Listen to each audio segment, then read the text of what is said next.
అంటే సాధారణంగా మనిషి దీంట్లో ఇద్దరు అంగీకారం జరిగిందనుకోండి. మీరన్నట్లుగా ఆయన వేరే కార్యక్రమాలు చేయకుండా వారం రోజుల తర్వాత కలిస్తే ఎంత రావచ్చు? 5 ఎంఎల్. 5 ఎంఎల్ అంతకు మించి రాదు. అంతకు మించి రాదు. కొంతమంది డ్రగ్స్ తీసుకొని చేస్తుంటారు కదా! అప్పుడేం డ్రగ్స్ తీసుకొని చేసేది ఇక్కడ మూడ్ పుట్టించడానికి బ్రదర్ మైండ్లో, ఆ! అంతేగాని ఆ డ్రగ్స్కు దీనికి సంబంధం లేదు. ఒకవేళ రెగ్యులర్‌గా కలుస్తుంటారండి భార్యాభర్తలు అప్పుడు? అప్పుడు 3 ఎంఎల్ వరకు ఉంటుంది రోజు కలిసే వాళ్ళు. హుహు.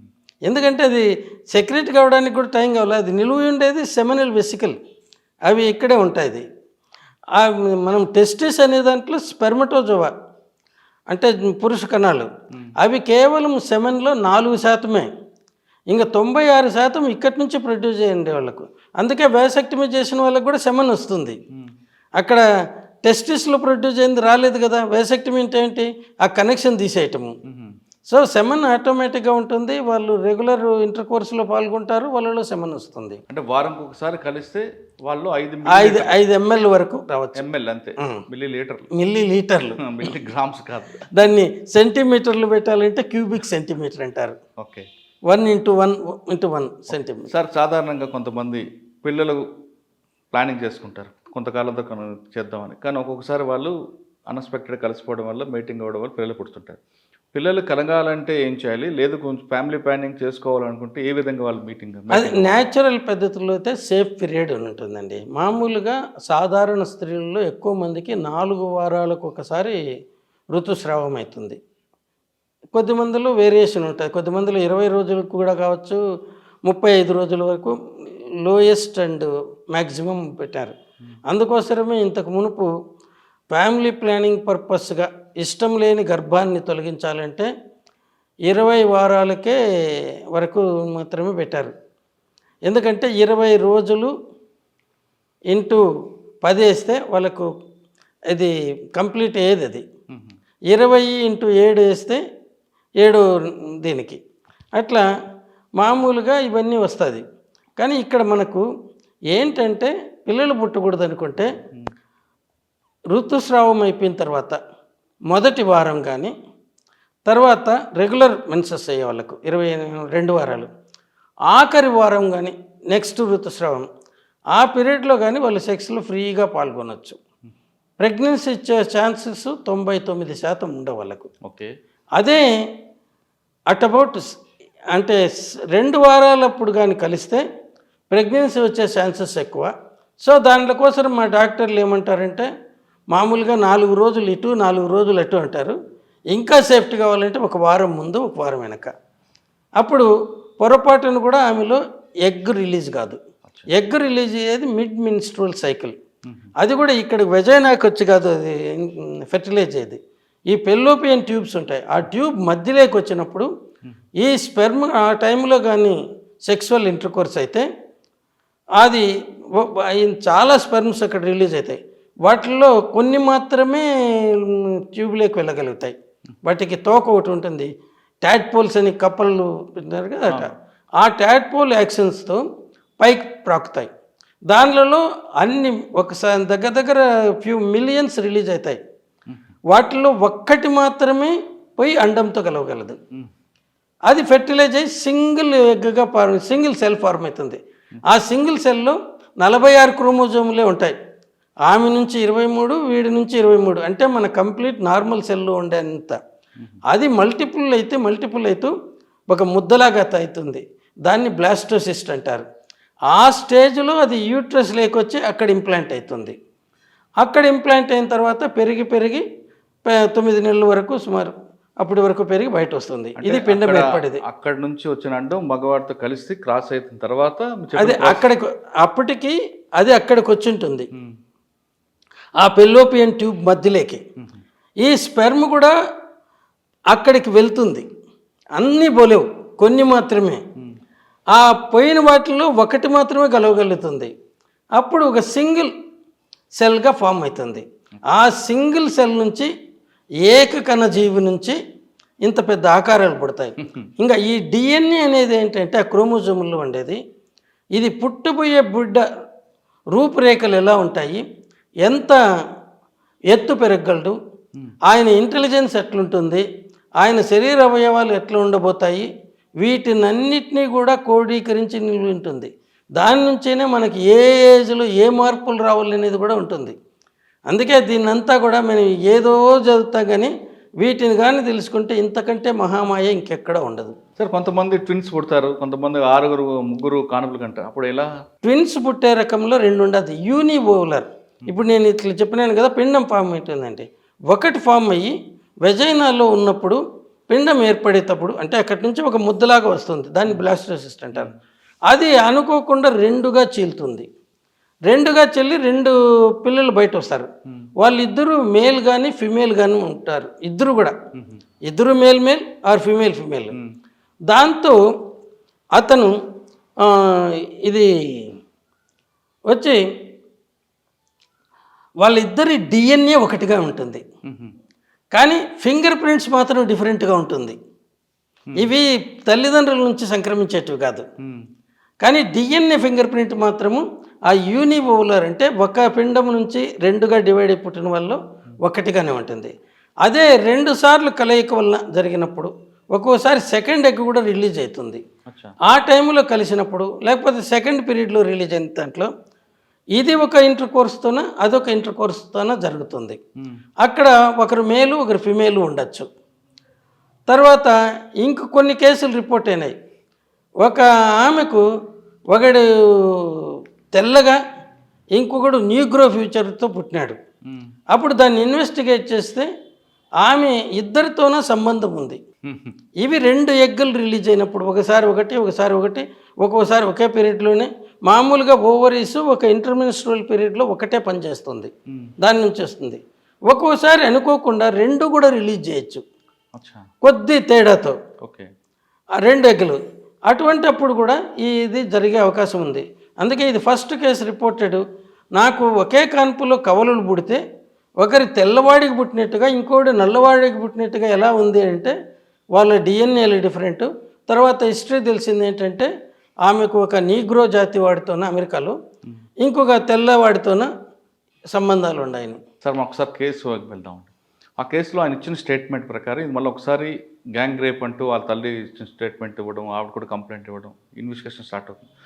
అంటే ఇన్వెస్టిగేషన్ పార్ట్లో ఉంటుండగా ఒక ఫోరెన్సిక్స్ డాక్టర్ మీడియాతో మాట్లాడున్నది కరెక్టా కాదు? కరెక్ట్ కాదు, అది తప్పుదారిని పట్టిస్తుంది కేసు.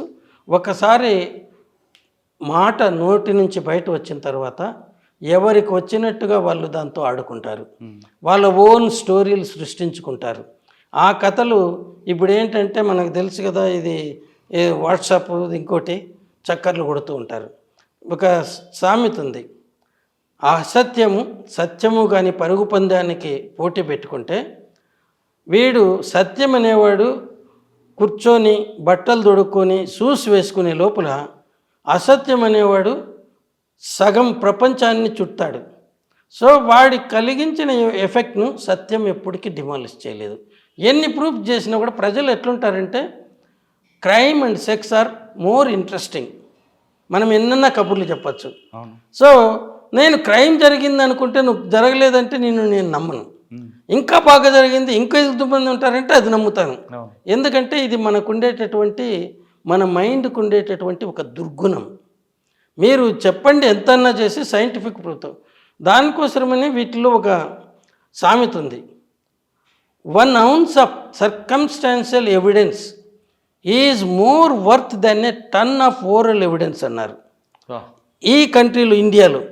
ఎందుకంటే మనం చిన్నప్పటి నుంచి అసత్యాలను నమ్మటం, అసత్యాలు మాట్లాడడంలో నుంచి పెరిగాం. సో దీంట్లో మనము అసత్యం వితౌట్ ఎనీ హెజిటేషన్ మాట్లాడతాం. సత్యం మాట్లాడాలనుకుంటే మనం ఊహించుకొని సత్యం మాట్లాడాలి కాబట్టి సత్యం చెప్తానంటారు. దీంట్లో సత్యం మరుగున పడిపోతుంది, అసత్యం చక్కర్లు కొడుతూ ఉంటుంది. దీనికి బెస్ట్ ఎగ్జాంపుల్ సినీ యాక్ట్రెస్ ప్రత్యూష కేసులో. అది సిబిఐ వాళ్ళు ఆమె ఫోన్ కాల్ను కంటిన్యూస్గా రికార్డ్ చేసినారు. మేనమామ కూతురుతో నుంచి బయటపడినప్పటి నుంచి పోతూ ఉన్నప్పుడు ఎవరెవరితో మాట్లాడన్నారు. వాళ్ళ దీని ప్రకారము 6:30కు ఒకసారి వాళ్ళ తల్లికి ఫోన్ చేసి జయం పిక్చర్లో హీరోయిన్ పాత్ర వచ్చిందని చెప్పింది. అది తల్లి అందరికీ చెప్తూ ఉంటే తల్లి అందరి వాళ్ళ ఫ్రెండ్స్కి అందరికీ చెప్తే ఆ అమ్మాయిలందరూ ఒకరి తర్వాత ఒకరు ఈ అమ్మాయికి కంగ్రాచులేట్ చేయడానికి చెప్పారు. తర్వాత వీళ్ళు హైదరాబాద్కి వెళ్ళి ఒక పెస్టిసైడ్ షాప్లో పురుగుల మందు కొనుక్కున్నారు. అది 300 ml మిల్లీలీటర్లు. అది తీసుకొని మళ్ళీ హిమయత్ నగర్కి వచ్చి అక్కడ చైనీస్ రెస్టారెంట్ ఉంటుంది. అక్కడ 2 క్యాడ్బరీ చాక్లెట్స్, ఒక కూల్ డ్రింక్ కోకోకోలా 1.5 లీటర్స్ది కొనుక్కున్నారు. ఇది పురుగుల మందు కొన్న తర్వాత చోటనే ఈ బాటిల్ ఓపెన్ చేయడానికి ఒక ఫ్రిస్కర్ నైప్ బాటిల్ ఓపెనర్ కొన్నారు. దీంతో అక్కడ చాక్లెట్ తినేది మునుపుగా అది ఓపెన్ చేసి ఆ మందు కూడా అంతా పోసుకోలేదు, దీంట్లోకి కొంచెం మాత్రం పోసుకొని మిగతా దానికి శుభ్రంగా మూత పెట్టి ఆ మున్సిపల్ డస్ట్బిన్లో వేశారు. వీళ్ళు ఆసుపత్రికి వచ్చి అడ్మిట్ అయిన తర్వాత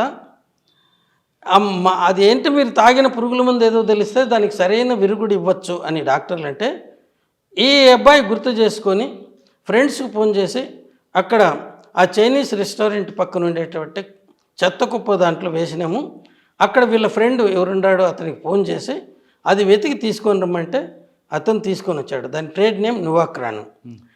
దాన్ని అది ఒక ఆర్గనోపాస్పేట్ కాంపౌండ్ గ్రూప్ది. సో వాళ్ళు ఇలా జరిగింది. క్యాడ్బరీ చాక్లెట్స్ చెరువుటి కొన్నారు, అది తిన్నారు. దాంతోనే స్టమక్ ఫ్లూయిడ్ బ్రౌన్ కలర్ వచ్చింది. తర్వాత అబ్బాయిలు స్టమక్ ఫ్లూయిడ్లో స్టమక్ వాష్ చేసినప్పుడు 4.1 mg/100 ml వచ్చింది. ఈ అమ్మాయిలు మాత్రం 29 mg/100 ml వచ్చింది. ఇది కానీ బయట పెడితే ఏమంటారు, ఈ అమ్మాయి తక్కువ తాగింది, వాడు ఎక్కువ తాగింది, వాడెందుకు చావలేదంటారు. కానీ ఇద్దరు ఒకే మోతాదులోనే తాగింటారు. అబ్బాయిలు స్టమక్ నుంచి అబ్జార్ప్షన్ రేట్ మామూలుగా ఎక్కువగా అబ్జార్బ్ అయ్యేది చిన్న ప్రేవుల నుంచి, అక్కడికి కాకపోకమునిపై స్టమక్లోనే అమ్మాయిల్లో చాలా ఎక్కువగా అబ్జార్బ్ అయింది. దానివల్ల దాంట్లో శాతం తగ్గింది.